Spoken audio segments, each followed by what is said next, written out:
Hello, it's Icy. I am back with some more information for new players. So this time we're going to be talking about crafting. Now, crafting is the best way to provide yourself with cool, effective, efficient armor, especially in the lower levels. You will get armor dropped around the world, but while you're in that sort of 1 to level 50 zone, you definitely want to be making your own armor because the drops are not guaranteed, and you can't always get somebody to make it for you. So here we are in Vivek City. We're just still near the bank and we have some crafting stations. So there are 6 crafting stations: blacksmithing, woodworking, clothier. They're the armor crafting skills. And on the other side there is alchemy for making health potions, other sorts of potions and poisons to go on your weapons, enchanters for making enchantments to go on your armor and weapons, and provisioner for actually making food as well. So it's fairly straightforward. Let's just start here with the blacksmithing. So what you need, let's not start with the blacksmithing, let's start with the clothing, because you'll remember we killed a beast and we picked up some rawhide scraps. Wait, what? Why did I pick up rawhide? Yeah, no, that's right. So, sorry, getting confused. Rawhide scraps rawhide allows you to make leather armor, so medium level armor.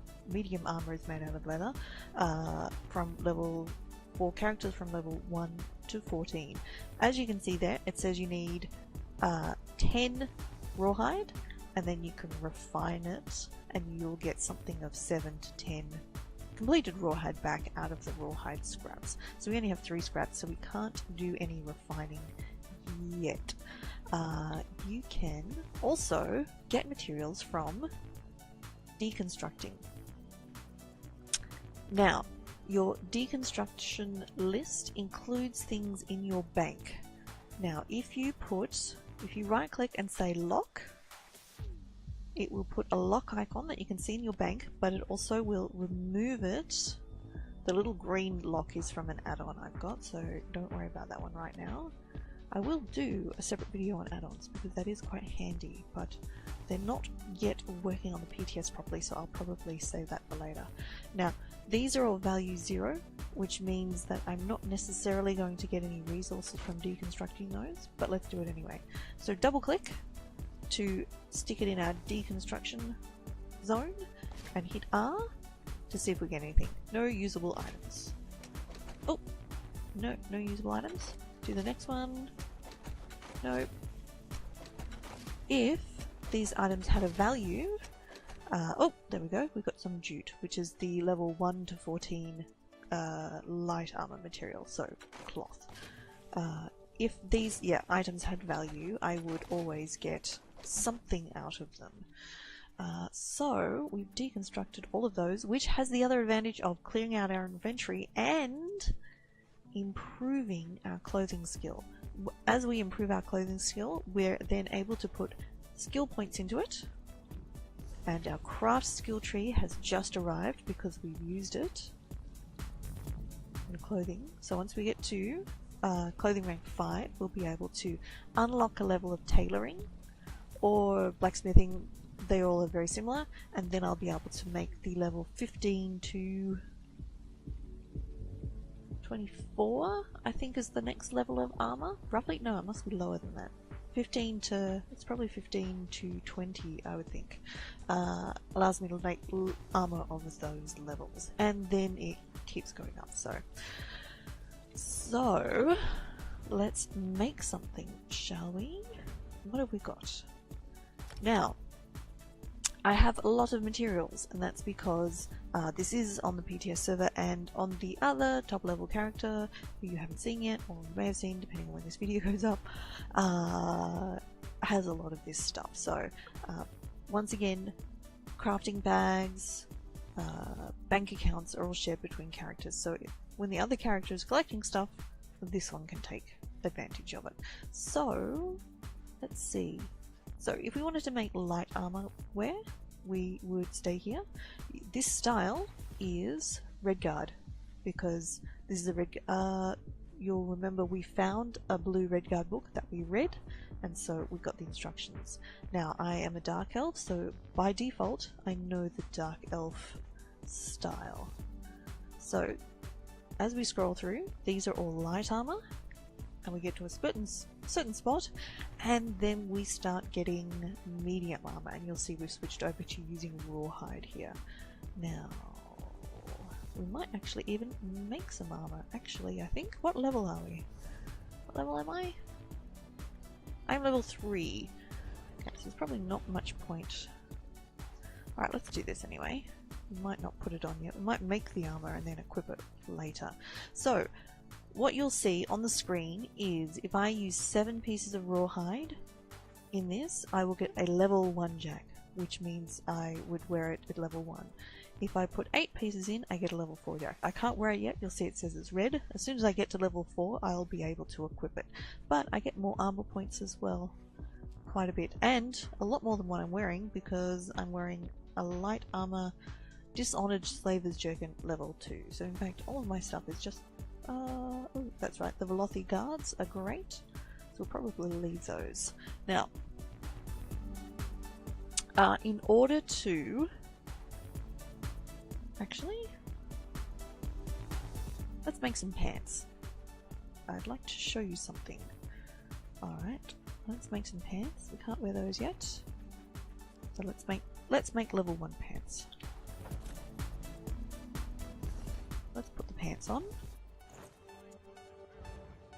And then let's go back to the research. So these are all the traits that you can stick on your armor to do different sorts of things. Now, where are we? I can use this piece of armor that I've found, and I can research the trait to find out how to craft training pants with training. So it will destroy the item, but training is super useful, so I will do that anyway. So in 5 hours and 23 minutes, I will be able to craft pants, assuming that I find this stone, which pops up around the world. It's not that hard. I'll be able to craft pants with training, which will be fine, because in 5 hours and 23 minutes, I'll be level 4, and I'll be able to make level 4 pants instead. Or even maybe level 6 pants. So that's how you... So we've crafted something, we've deconstructed, we've researched. Okay, so the other thing you can do is, let's take the pants off. Oh, let's not take our pants off. Let's take our shoulder pads off. So you can improve these as well. So you have these various color levels. You can increase your armor to the various color levels, and it will give you, as I up this, in fact this one, is that getting better? That one's not even getting better, I think, just because that's a 0 level stuff. But crafted armor, or for that matter armor dropped in the world, it's decent armor. It is worthwhile spending some of these as you collect them.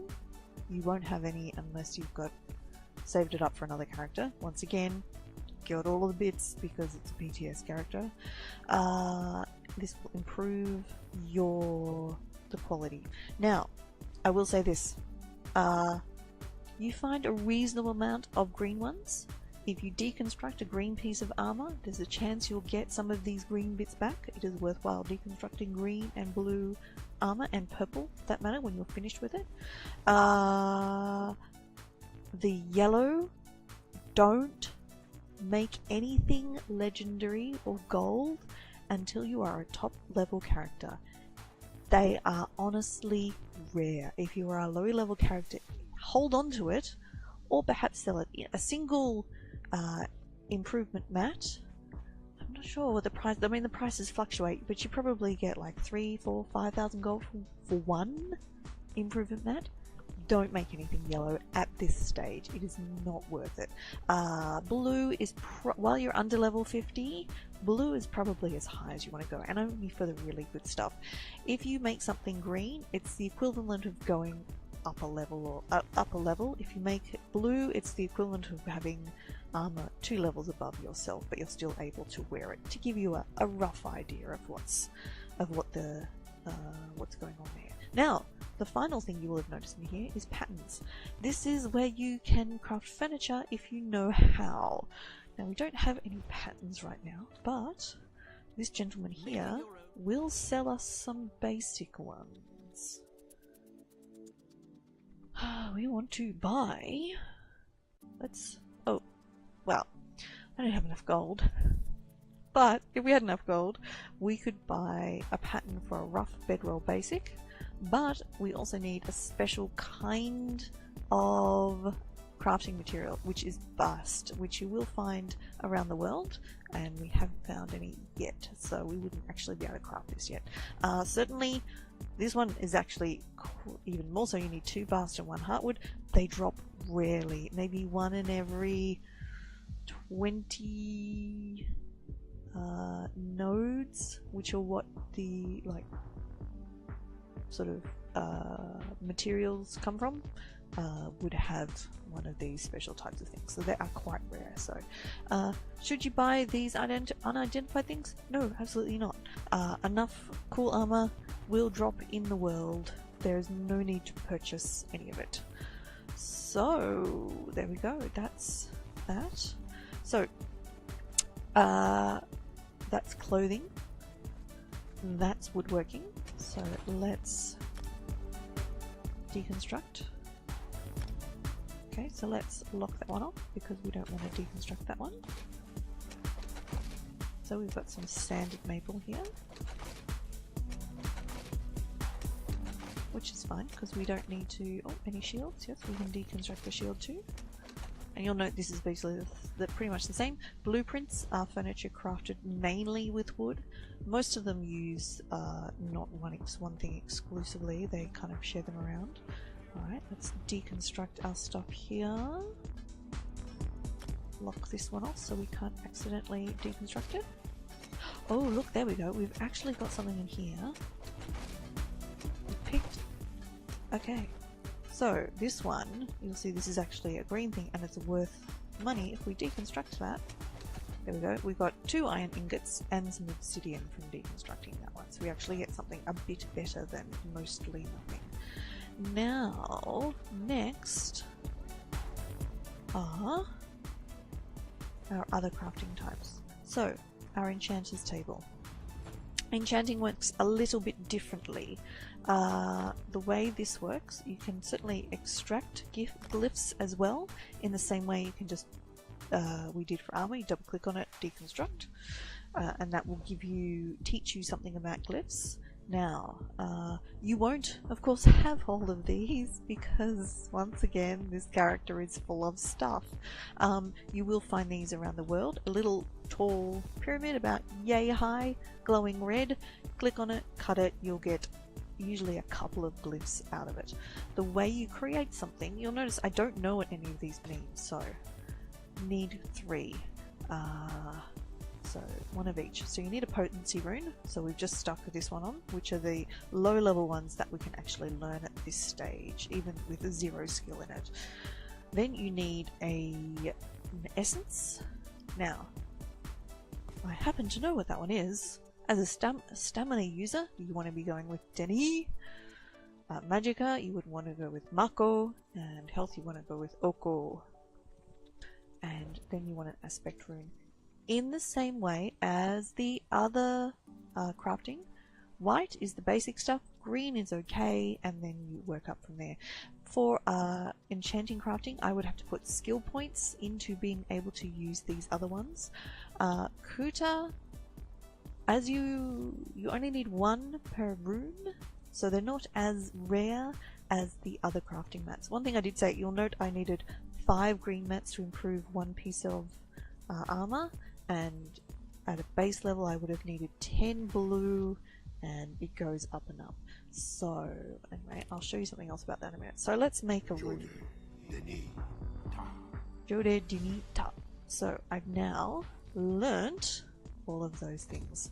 Okay, so I've made a weapon enchant. So a glyph of absorb stamina. What I can do now is go in and choose Jorah instead. Let's see what I get there.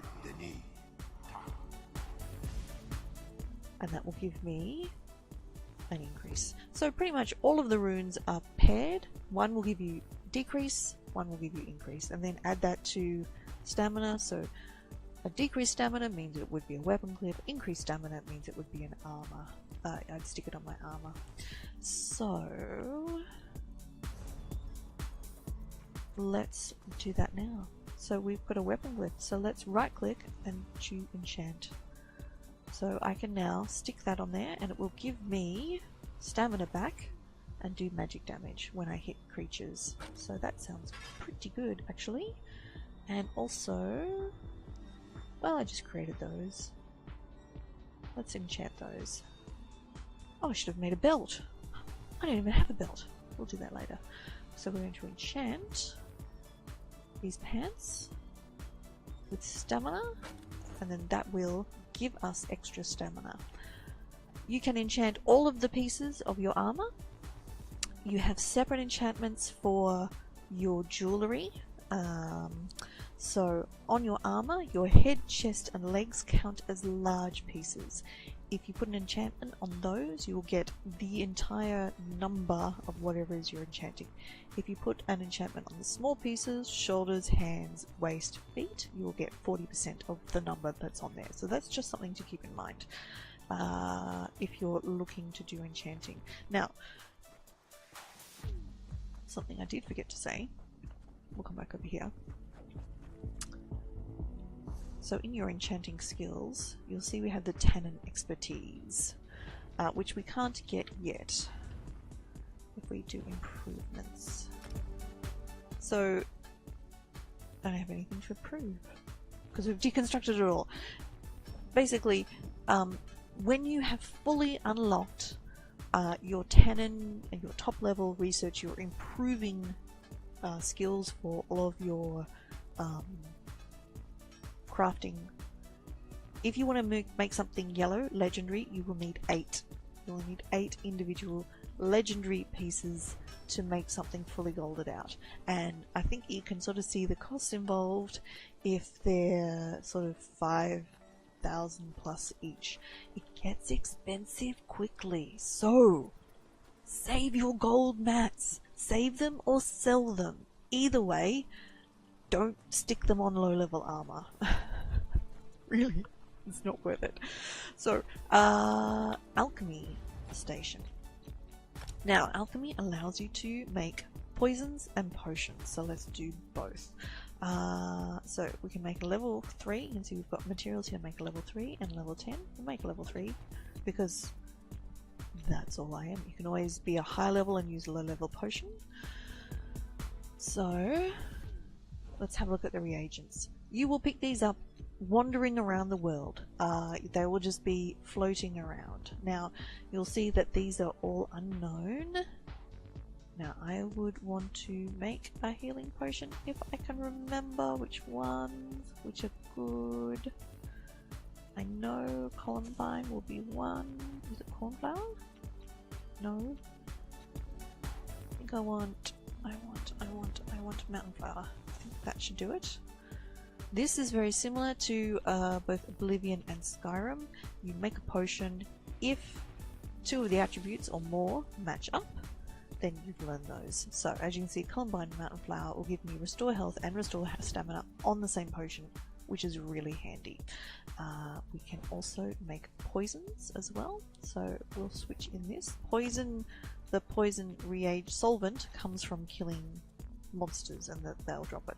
As your level goes up, the reagents that are dropped will be matched to your level. So let's make one of those and see what we get. So in fact, because we've already know this, it actually tells us we're going to get a drain health from target poison, which actually will be pretty good. So let's make one of those.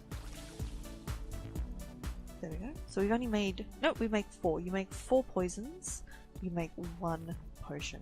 Now, looking at our newly expanded alchemy tree, what you will find is this one is super good. You gradually want to unlock this, so rather than just getting 1 potion, if when it's fully unlocked you'll actually get 4 for each set of materials that you use, which is pretty important that you work towards that. You might be going, but this is a lot of skill points I'll need on the one character.